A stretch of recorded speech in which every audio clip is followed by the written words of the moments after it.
Let's speak to the Senior Clinical Lecturer at the University of Exeter's Medical School, Dr Bharat Pankhania. Doctor, it's so great to talk to you about something that isn't coronavirus and COVID-19.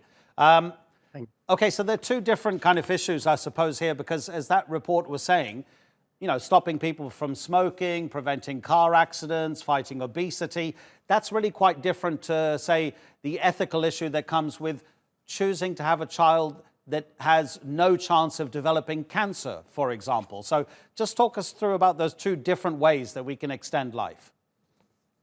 Well, there are the medical interventions which will definitely benefit mankind. But to be honest, we could benefit mankind today without those fancy, wonderful innovations, which are also good. I'm not discounting them.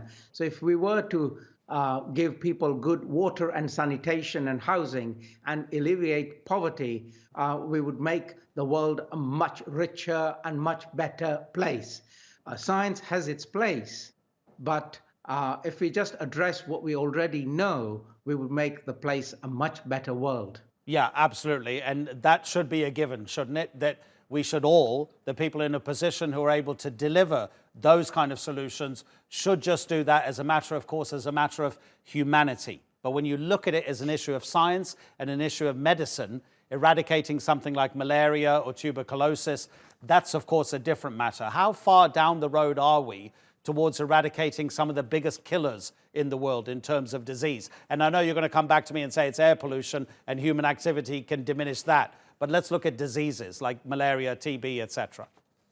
So the really good news is that we are fighting a really good battle with polio, and we've nearly eliminated it.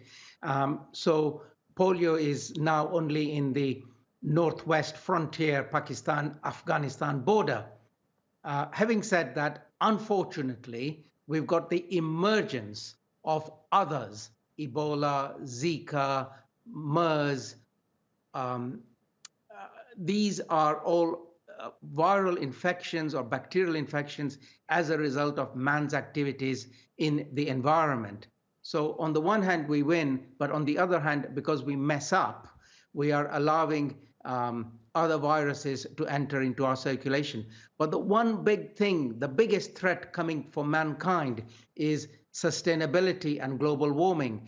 With global warming and sustainability, we don't know what it looks like. It may be a completely different world if we haven't got food to feed ourselves with. Yep, absolutely. Again, designer genes, lab-grown organs, actually modifying the human body. You know, I mean, taking a medicine to diminish the rate of cellular decline.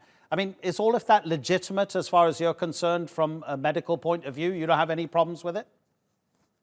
Oh, I have a lot of concerns because where does it stop? And I remember in my early years, I used to give a lecture titled Doctors Playing God. And this is very relevant today about, am I playing the God, so to speak?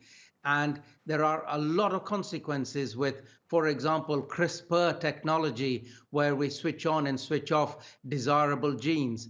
These are big issues, and I feel it shouldn't only be relegated to scientists and doctors and others to make decisions on. It should be a societal decision and a decision made with care, caution, and considerations about, what does this mean? Dr. Bharat Pankhania, thank you so much indeed. Always a real pleasure to have you on the program. Samantha is...